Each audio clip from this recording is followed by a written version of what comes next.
Saya memberanikan diri muncul di Kabupaten Bima ini sebenarnya karena saya mau membuka terobosan, tapi itu sesuai dengan keinginan masyarakat. Orang-orang selama ini kan sibuk ngomong soal ketika momentum pilkada atau pemilu, ya mereka sibuk berbicara, saya ini calonnya nih, gitu kan. Apa kita, siapa yang dukung siapa kan itu. Tapi nggak bicara soal perubahan, kita mau berubah ke arah yang mana. Saya biasa juga urus orang sakit nih, pasti ditelepon saya sama orang-orang. Dan saya sering ke rumah sakit. Ya Allah, kalau saya jadi, bagaimana orang-orang ini tidak susah? Saya mimpi mau jadi bupati itu karena hal-hal seperti itu.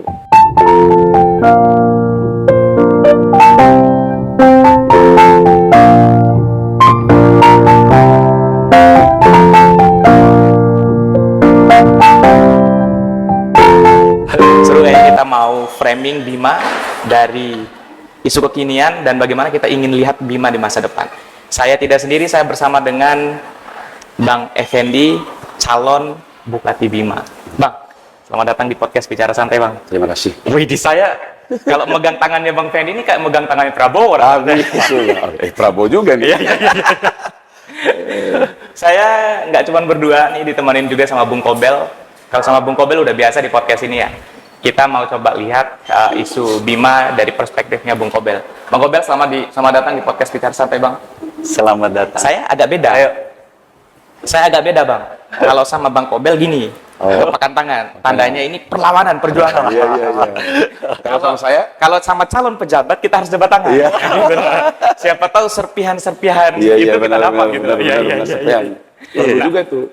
Saya mau bicarain tentang isu Bima dengan salah satu produk lokal di Nusa Tenggara Barat, roti gembong Mandalika. Tagline-nya roti enak nggak harus mahal. Sekali coba ketagihan ya seumur hidup. Asik. Nanti habis ini Bang Even habis cobain roti gembong Mandalika, maunya terus Bang, terus. Benar. Cuman kita nggak mau bicarain khusus rotinya. Iya. Kita mau coba bicarakan roti kekuasaan roti. yang di Bima. Iya. Bang, kira-kira Bang, saya mau mulai dari Bang Fendi dulu. Kalau Abang pertama kali dengar kata Bima itu, apa yang terbesit di benaknya Abang? Kalau menurut saya, karena saya asli Bima ya. Oke. Saya lahir di Bima, di Kecamatan Sape, ujungnya Bima, ujungnya NTB. Bima itu unik. Kata petua-petua itu, Bima itu secara Islamia, orang-orang Bima itu kajian-kajian tasawufnya sangat tinggi sebenarnya. Tapi ada satu hal yang paling penting dari anak Bima itu Bang. Dia punya daya kritis. Karena mereka surplus gagasan, makanya mereka itu, ya seperti itu, ngambil jalan yang berbeda. Abang sepakat nggak pada soal itu? Ya kalau menurut saya, anak muda harus kritis. Oke. Tapi kritis yang membangun. Kita kritis, tapi kita harus kasih solusi untuk Bima, sehingga Bima punya nilai untuk anak muda. Gitu maksudnya. Jangan kritis aja. Gitu. Kita harus cari terobosan, gagasan, seluruh anak muda bagaimana kita kritis, tapi kita harus memberikan solusi supaya Bima ini juga berkembang maju lah gitu loh. Dengan kehebatan Bima ini, saya salah satu anak muda yang nggak mau mendengar bahwa Bima itu anarkis. Saya nggak mau dengar itu. Oke. Kritis nggak apa-apa, tapi orang Bima orang hebat kok. Harapan tentang Bima semakin baik di masa depan tuh ya tercermin lah karena anak bundanya ngambil jalan politik kira-kira kayak gitu. Siap. Bang Fendi ini kan mau berjuang kemudian mengabdikan diri, ya beda-beda tipis lah sama kita. Kalau Bung Kobel ya tadi pergi ke rumah sakit bela masyarakat. Kalau kita buka ruang diskusi untuk masyarakat gitu kan. Nah kalau Bang Fendi masuk ke ruang politik untuk masyarakat. Iya. Jadi ini teman-teman kita bikin videonya di coffee shop yang ada di kampus Muhammadiyah Mataram. Jadi Kampus saya. Kampusnya? Kampusnya kan semua kampus. Saya alumnus Unram kok nyampe di sini. Kayaknya Unram sekarang udah kalah dari. Saya alumni Muhammadiyah, S2 Muhammadiyah juga nih. Oh iya. S2 hukum lagi nih kan. S2 hukum. Canggih.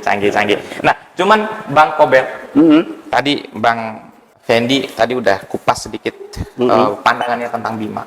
Oke. Nah, sebagai anak muda yang berada pada garis perjuangan, membela dan memperhatikan kondisi real masyarakat Bima, apa kira-kira yang harus diperbaiki dan dibenahi di Bima itu? Permasalahan-permasalahan yang di Bima itu kan sejauh ini kan masih terus berkembang. Ada isu-isu korupsi, kemudian ada isu-isu pendidikan yang belum tuntas ditangani oleh Pemda, kemudian isu kesehatan misalnya. Kenapa kita terus ke rumah sakit, dikontak terus sama pasien-pasien di Bima, misalnya kalau mau berobat ke Mataram. Benar. Kemudian masalah di pertanian dan sebagainya itu kan masih belum ada satu kemajuan yang selama ini kita lihat di Bima. Selama berapa periodenya Ferry, kemudian 2 periodenya Indah, tidak ada perubahan apa-apa Yang kita lihat dari yang kita lihat. Ya masyarakat yang kalau nggak ngaspal jalan begitu kan semua orang juga bisa. Oke. Kan intinya kan kita mau bicara kemajuan, mau bicara soal perubahan yang lebih besar itu kan merubah keadaan sebelumnya pada keadaan yang lebih baik kan itu. Lah apanya yang baik di Bima kan kita ukur aja dulu di situ. Tingkat kemiskinan misalnya. Orang-orang selama ini kan sibuk ngomong soal ketika momentum pilkada atau pemilu, ya mereka sibuk berbicara saya ini calonnya nih gitu kan. Apa siapa yang dukung siapa kan itu. Tapi nggak bicara soal perubahan. Kita mau berubah ke arah yang mana? tidak bicara tentang masalah real yang dihadapi Iya, oleh Bima. kan merubah keadaan masyarakat. Misalnya petani yang krisis pupuk atau yang krisis misalnya kesulitan akses pasar ketika panen, harga anjlok. Itu kan nggak dibahas. Lah, bagaimana kita mau menggambarkan keadaan masyarakat lebih baik ke depan kalau kita tidak menyentuh persoalan itu? Gitulah. Dari yang disampaikan sama Bang Kobel itu masuk di list-listnya Abang nggak? Saya sepakat sama tadi. Memang saya memberanikan diri muncul di Kabupaten Bima ini sebenarnya karena saya mau membuka terobosan, tapi itu sesuai dengan keinginan masyarakat.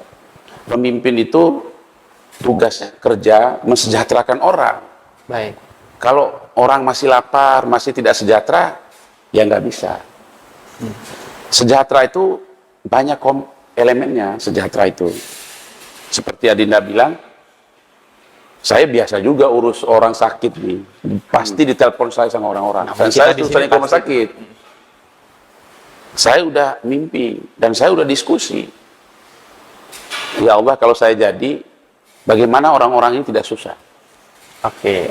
Karena stok kita untuk bangun rumah sakit yang nantinya orang susah itu bisa berobat, tidak susah lagi ke Mataram, tidak lagi menyusahkan orang, minimal kalau ada orang sape, dia cukup di Kabupaten Bima, di ibu kotanya. Karena kita punya rumah sakit. Rumah sakit yang lebih layak seperti Iya, harus itu. Dan itu dari dulu saya mimpi mau jadi bupati itu karena hal-hal seperti itu. Kalau nanti ibu kota kabupaten itu udah terarah, kan saya udah bilang barusan tadi kan, saya jadi bupati, visi besar saya itu selesaikan ibu kota kabupaten Bima. Karena disinilah perputaran ekonomi. Ekonomi itu baru berputar, harus ada rumah sakit, ibu kota, tata ruang, RT RW seperti Adinda Gobel bilang. Kalau tata ruang ibu kota Kabupaten Bima ini udah terarah, ada ruang hijaunya, kantor bupatinya di sini, pendoponya, supaya menghilangkan pandangan orang, bupati segera bikin pendopo. Karena itu amanat undang-undang. Iya. Amanat undang-undang sesuai administrasi, bupati harus punya pendopo. Karena pendopo lah bupati menerima tamu kenegaraan, ke daerah yang lain. Bupati menerima beberapa masyarakat yang mau curhat, yang mau menyampaikan aspirasi kan gitu. Iya. Nah, itu terobosan saya. Dan rumah sakit itu saya udah hitung. Karena saya juga sering dihubungin masyarakat, datang ke sini suruh telepon direktur rumah sakit provinsi, mempermudah mereka operasi, mempermudah dapat kamar. Saya sering alami. Kalau kita bangun rumah sakit rujukan terbesar se-Pulau Sumbawa tapi pusatnya di Bima, orang-orang nggak ke Mataram. Dekatlah dia datang. nggak ngantri. Nggak ngantri. Kalau orang yang paling susah, dia tidak ada apa-apa, tapi pemerintah fasilitasi supaya digratiskan bisa. Tinggal kita hitung aja APBD. Mana yang dikurangi, tapi rumah sakitnya prioritas. Tapi APBD Bima cukup nggak Bang? Soalnya kecil kalau Bisa, tergantung bupati. Oh iya, tergantung bupati. Jadi Kalau APBD Bima itu 1,8 gitu kan. Ya. 1,8 itu sebagian besar itu dialokasikan untuk belanja pegawai. 1,2 lah. Untuk bayar pegawai. Untuk belanja pegawai, untuk jalan-jalan gitu. Alasannya studi banding misalnya ke luar kota itu kan jalan-jalan aja nggak ada yang dihasilkan. Gitu. Maksud saya begini, memang pemimpin itu kan butuh keberanian, apalagi Bima itu keras gitu kan. Iya. Kerasnya itu tapi bodoh, masih bodoh gitu, standar bodoh. Jadi kalau keras bodoh itu anarki jadinya kan. Oke. Tidak melahirkan solusi. Ada banyak persoalan, termasuk misalnya dalam perumusan APBD. Perumusan APBD ini sebagian besar itu harusnya kemana sih? Kan itu. Misalnya 18 untuk gaji pegawai, untuk gaji ini berapa? Kemudian untuk belanja publik berapa? Itu kan harus, akhirnya ke depan itu tidak ada lagi masyarakat yang ngomongnya mau berobat mikir takut ada biaya kan gitu. Akhirnya yang mau sekolah tidak lagi ada kepikiran takut biaya. Yang mau bangun petani tidak lagi sibuk pada urusan mahalnya pupuk kan gitu, mahalnya obat-obatan dan sebagainya. Yang kan kita bicara soal peningkatan kualitas hidup manusianya kan itu. Kualitas hidup manusianya berbicara bagaimana lapangan pekerjaan bagi masyarakat juga. Dan bagaimana menjawab itu? Misalnya, tanyakan ke Bang Fendi. Bagaimana menjawab itu misalnya? Kemudian untuk menopang APBD kita itu kuat. Kalau ngarapin dari pusat misalnya, pusat dana transfer dari pusat berapa sih kan gitu? Iya. APBD, bagaimana merumuskan itu? Tata kelola ekonominya kan itu. Zaman makin maju ya, dengan majunya zaman itu industrialisasi jawabannya. Itu penciptaan tenaga produktif itu lewat itu kan. Oke. Jadi kalau bicara soal industri, bagaimana jaminan kerja orang? Nah, kalau di Bima itu tingkat penganggurannya kan tinggi. Dan nggak ada industri gitu. Nggak mungkin Dinda, gitu kan? Nggak mungkin Dinda yang Nggak mungkin Dinda, nggak mungkin orang-orang yang nggak paham, gitu kan? Yang sejauh ini belum ada, termasuk Gubernur Zulkifli saya ajak bicara soal pembangunan ekonomi di NTB, kabur dia kan?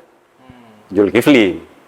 Nah, di Bupati Bima yang punya kualitas itu tuh gak ada. Nah ini maksudnya kan setelah kita ketemu seperti ini kan bisa langsung confirm nih Bang bahwa memang kita sepakat di Bima itu pengangguran tinggi.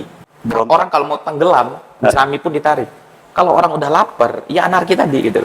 Nah kira-kira Bang perlu nggak misalkan yang satu segmen perlu nggak kira-kira Bang misalkan ada industrialisasi di Bima itu, dan misalkan kalau kita mau industri apa yang ideal di Bima gitu, mana tandus di sana Bang katanya nggak aman di sana. Yang ada peluang besar kalau kita mau bangun pabrik itu masalah garam, karena bahan baku garam itu udah jelas. Saya udah minta sama Kepala Bapeda Kabupaten Bima dulu untuk stok garam kita tuh berapa sih gitu.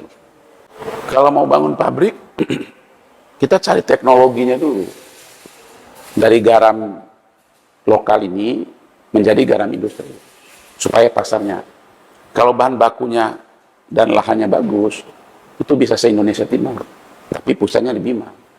Itu yang agak cepat karena investasi masalah tambang dan sebagainya kan agak jauh, masih jauh lah itu, dan itu pernah konflik dulu kan. Yang agak memungkinkan investasi cepat itu menurut saya di Kabupaten Bima untuk menampung lapangan kerja garam. Oke. Yang kedua, bawang. Pasarnya. Kan naik turun harga bawang ini kan karena pasar. Karena nggak jelas pasar. Kalau kita orang Bima bisa kerjasama, ada salah satu perusahaan lokal, tapi bisa kerjasama sama Indofood saja, itu udah luar biasa. Dan saya Bukan nerobos nih. Mau ketemu sama orang-orang itu. Dan saya kemarin waktu ketemu Pak John Ras, ada di YouTube saya itu, Pak, bisa nggak saya difasilitasi ketemu sama Direktur Indofoto, Pak Francisco namanya, yang punya Indomaret. Ya bisa saja gitu.